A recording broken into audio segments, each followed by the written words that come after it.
ছাড়িয়ে নেব। এগুলো ছাড়িয়ে ভেতরে যেটা থাকবে সেটাকে সুতো ছাড়িয়ে কুচি কুচি করে কাটতে হয়। প্রথমে এগুলোকে ছাড়িয়ে নিতে হয়। এর খোলাগুলো সব ছাড়ানো হয়ে গেল। ভেতরের যে অংশটা আছে এইটাকে কুচি কুচি করে কাটতে হয়। তার আগে এইগুলো কেটে ফেলে দিতে হবে। এই যে এগুলো কেটে ফেলে দিতে হবে। দিয়ে এবার এগুলোকে গোল গোল চাকা চাকা করে এইভাবে কাট সুতো ফেলে দিলাম।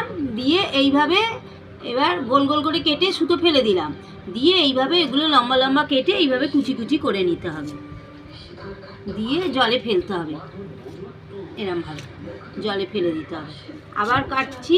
এই যে এইভাবে ছোট ছোট করে কেটে জলে, এর গাটা এরকম খড়খড়ে হয়ে যাবে তখন কাটতে হবে। তেল তেলে থাকা পর্যন্ত কিন্তু ছাড়িয়ে যেতে হবে। খোসাটা পুরো খড়খড়ে হয়ে যাবে তখন এরকম গোল গোল করে আর সুতো নিয়ে নিয়ে এইভাবে কাটতে হবে। এই যে এইভাবে কড়াইয়ে সাদা তেল দিয়ে দিলাম। এবার ওই তেলে অর্ধেকটা ভাপিয়ে রাখা আলু সেদ্ধ করে রেখেছিলাম ওটা ভাজতে দিয়ে দিলাম। থোড়ের তরকারি করব আলু দিয়ে থোড় দিয়ে। ভাজা হয়ে গেছে। এবার ওতেই আগে থেকে থোড়টাকে দুটো সিটি দিয়ে নুন হলুদ দিয়ে সেদ্ধ করে রেখেছিলাম সেটা এবার দিয়ে দিলাম। থোড় আর আলুটা ভাজা ভাজা করে নিলাম। আঁচটা কমানো আছে। আদা বাটা, 1 চামচ জিরে গুঁড়ো দিয়ে দিলাম। একটা মাঝারি সাইজের টমেটো পেস্ট করে রেখেছিলাম দিয়ে দিলাম।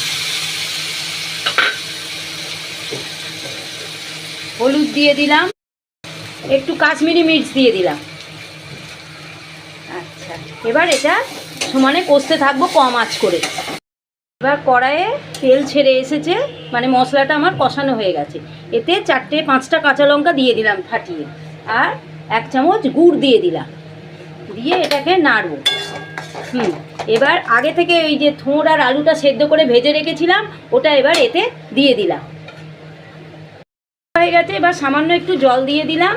দিয়ে নেড়ে চেড়ে এটা ঢাকা দিয়ে দেবো। এবার তরকারিটা হয়ে গেছে। এবার আগে থেকে কিছুটা ছোলার ডাল সেদ্ধ করে রেখেছিলাম, কিন্তু সেদ্ধ হবে কিন্তু গোটা গোটা থাকবে এরকম ডাল 1 বাটি এতে মিশিয়ে দিলাম।